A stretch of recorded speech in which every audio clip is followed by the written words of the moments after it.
Emotionally angry, I can't believe always independent. One of television's most popular actresses, they say here, you know her as the emotionally angry, but always independent. Sounds like you. But always independent. I love that. Brooke English on All My Children. Here's Julia Barr, everybody. How are you? Hi, Julia. How you doing? Nice to see you. How are you? Very nice to see you. Congratulations on your latest. Oh, thank you. I haven't seen you since then. That's right. It's been, my daughter's 9. Have a seat, Julia. Already. I know. Yeah. Thank you. Thank you. Look at this little face here. She doesn't look emotionally angry to me at all. Never changes. Absolutely right. How nice of you. 17 years on that soap. It's Can hard you to believe it? Yeah. It is hard to believe. My It's gosh. going very fast. You Yeah. must have been one of your first jobs, huh? I think I was in New York about a year and a half. You've done a lot of theater, though. I'd done a lot of theater before I came here, both community theater, educational theater, summer stock, things like that. Originally from But- Fort Wayne? Fort Wayne, Indiana. Yeah, I'm a Hoosier. I'm still a Hoosier in my heart, I think. That never changes. Yeah, but, it but doesn't. your bio talks about the fact that you missed your prom, you missed this, you missed anything. It didn't matter to you. You wanted to be I in loved theater. the theater, yeah. Yeah. I probably, by the time I came to New York, had done maybe 30-some productions in school. Greatest way to learn. Yeah, it really is. It So you really packed is. your bags one day and came here and... And had a tremendous amount of luck, which was nice. How yeah. nice. What was your first job here in New York? Well, other than the answering service I worked for. Did you work for as an Yeah, answer? Yeah, I worked at the green room answering service, and I think the first job, I actually went out of the city and did dinner theater in Montgomery, Alabama. And You came here to go to Montgomery, Alabama. I know, right, you have to come here to work somewhere else. I did Scapino in Buffalo, Studio Arena Theater. I came back here. My first soap thing was Ryan's Hope, which I did for about 5 months. Regis was very big on Ryan's Hope. I was Mr. Ryan. Were you? No, Mr. Hope. He was under the bar, no. I had a couple of cameos on that. That was a nice show. It was a beautiful, That's gone, very, yeah. very interesting. So now, you got a wedding anniversary coming up this month, don't you? Valentine's Day. My husband and I are going to be married 12 years. Really? Yeah. Thank you. Valentine's Day. you picked. Yeah. And you're going to be celebrating it with your daughter. I thought that was a nice idea. Well, she had a friend who had gone once to the Rainbow Room, and you know, she's 9.5 years old, and she's old enough to really enjoy this and and appreciate it. So You we're bet. all the 3 of us are going. That's a lovely way great to spend an idea. anniversary up there, Yeah. Now, he's an oral surgeon, huh? This must cut down on your dental bills. Let me see you. Let me see you. Okay. I do need a couple You pulls. look great. Do you Thank you. dare to go to any other dentist but him? I wouldn't go. Of course I not. have ultimate confidence in his work. Well, an oral surgeon is not necessarily the kind of dentist you would go for. Well, he does general, Cavities. and he does things having to do with occlusion and TMJ. I'm sure everybody's Oh, yeah. familiar with that. And he doesn't do any surgery. There are oral He doesn't pull surgeons. teeth. He does. Well, he cuts them out when they can't be pulled. Ugh. Right. Yes, I know. But he's very good at what he does, and he's very good looking. So it's not so bad if you have to go to him. How did you meet him? I met him in a very strange way. We were in a class in New York, a musical comedy class, sort of for professionals and semi-professionals, and he's actually a self-taught musician. And his friend had insisted that he get some singing lessons, and that's how we met. So we started out as friends, which was nice, and it blossomed. And here we are 12 years later. And Yeah. you're still Yeah. very much in love with him. You can see that the way your face He's lights a good man. He's a good man. Now, what's going on with your character? I understand you've got the hottest Thank storyline God over my there. life is Who not... can keep track of this? Yes, All My Children, but you've got the hottest storyline right now. It's a very emotional storyline that's been building for the last 4 months, I'd say. It's the character of Brooke has been this very pulled-together character. She's the editor of a magazine, always in control of her life. A few years ago, she lost a child to a drunk driver, and she had another child. She was not expected to be able to conceive a second time with a man who returned after 2 years. They had presumed him dead. So, Tad, right. So they had a romance. They got married. It seemed the right thing to do, and he went back to his ex-wife, who he had always loved. So the character of Brooke, life started to unravel. Well, didn't in you a lose lot of ways, custody of your emotionally. child? Lost custody of my child, temporary custody, because she, in her sort of effort to keep things together, she started to act irrationally, and it worked against her, which I think tends to happen sometimes in these Is it kinds fun of to have things. that kind of a role where you It's tend not to act irrationally? Fun might not be the word, huh? It's real stuff that actors talk about getting your teeth into. It's real, you know, but it's not fun to do, but it is It's a fun catharsis, to do. isn't it? Yeah, Yeah. it It has is to be very to a certain draining, though. extent. It is draining.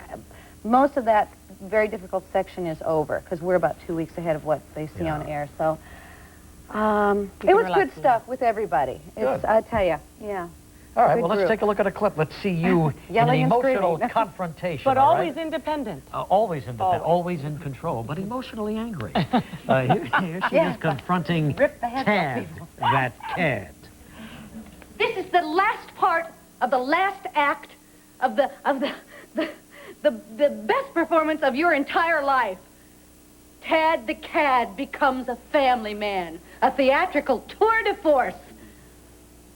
Act 1, charm the child and win the mother over. Come on, Act don't- 2, pretend to fall in love and propose I marriage. didn't pretend. Act 3, I didn't pretend. I didn't work pretend at being to do a devoted anything. husband and beefing up your legal position. Act 4, dump the wife and take the child. Oh, my God. Well, you see, what kind of a chance does a man have? None. A woman scorned. Oh, forget Taking it. Tad's part? You're taking Absolutely. Tad's part, Reach? What? Is that I what you haven't, just did? I haven't heard Tad's case yet. He didn't have a chance to say anything. No, you know, this is a nice story in that there are no villains. Everybody is affected. So it's very well written for everybody. Well, 17 years, you found a home, Doing I something think. very right. Julia, thank you very, very much for coming by, okay? Happy anniversary. I'll be right back with Daisy Fuentes from MTV. You've got to be the world's most understanding woman. Personally, I think it's too little too late myself. What is this? Come on. You should have thought of this before you ran off with Tad.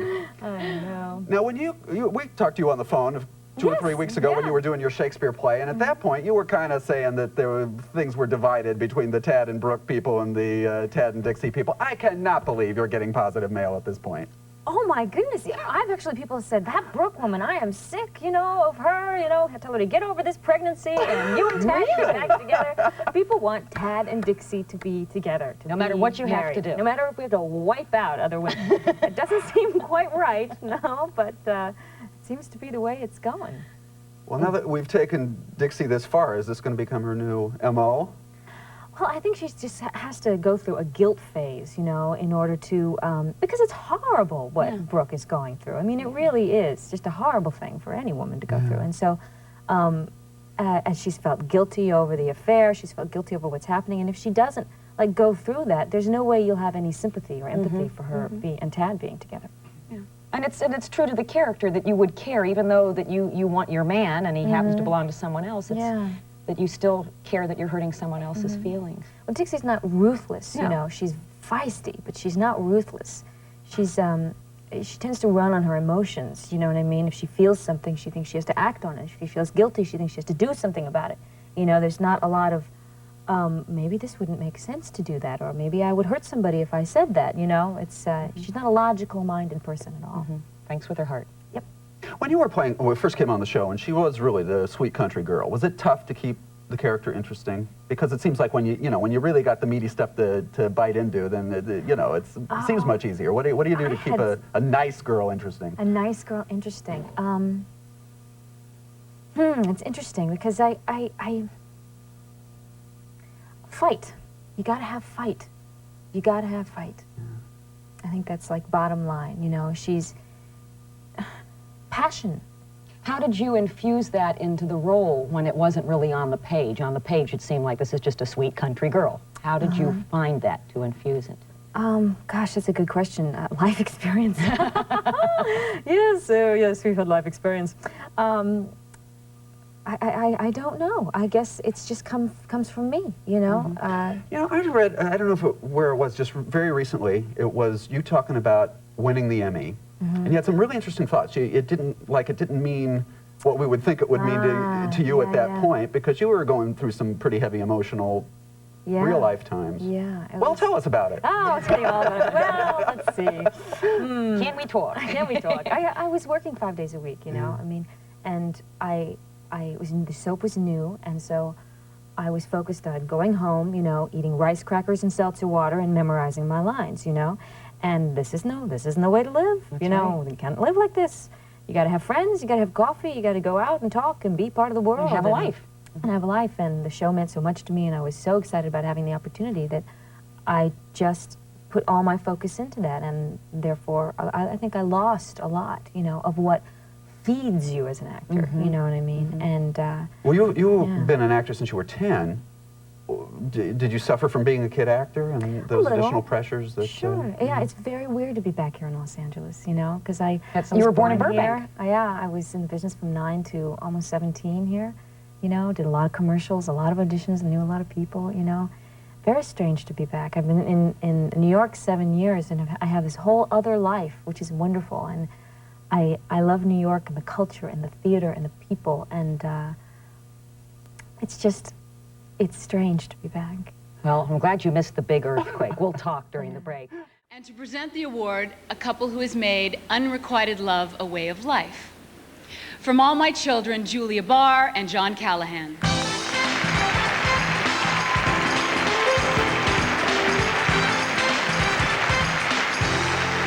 I hope I can read.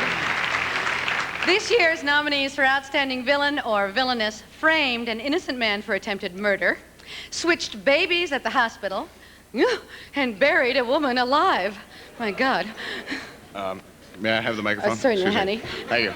Just like on the show. No one else on television inspires such terror, although we admit Howard Stern comes close. Here are our 3 nasty nominees being bad to the bone. Bad to the bone. Bad to the bone. Bad. There's no place on this earth that you can run that I won't find you. Bad to the bone. Bad to the bone. Bad to the bone. Dear. Bad to the bone. Bad to the bone. Bad to the bone. Bad to the bone. We'll be driving away in a few minutes to the cemetery to bury you alive.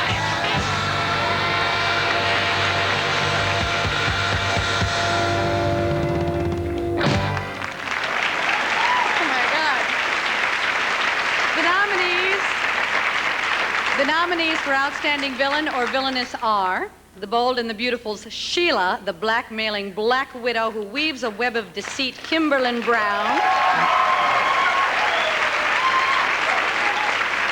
Days of Our Lives, Vivian. She buried one woman alive and is hoping to unearth the secrets of another. Say your name.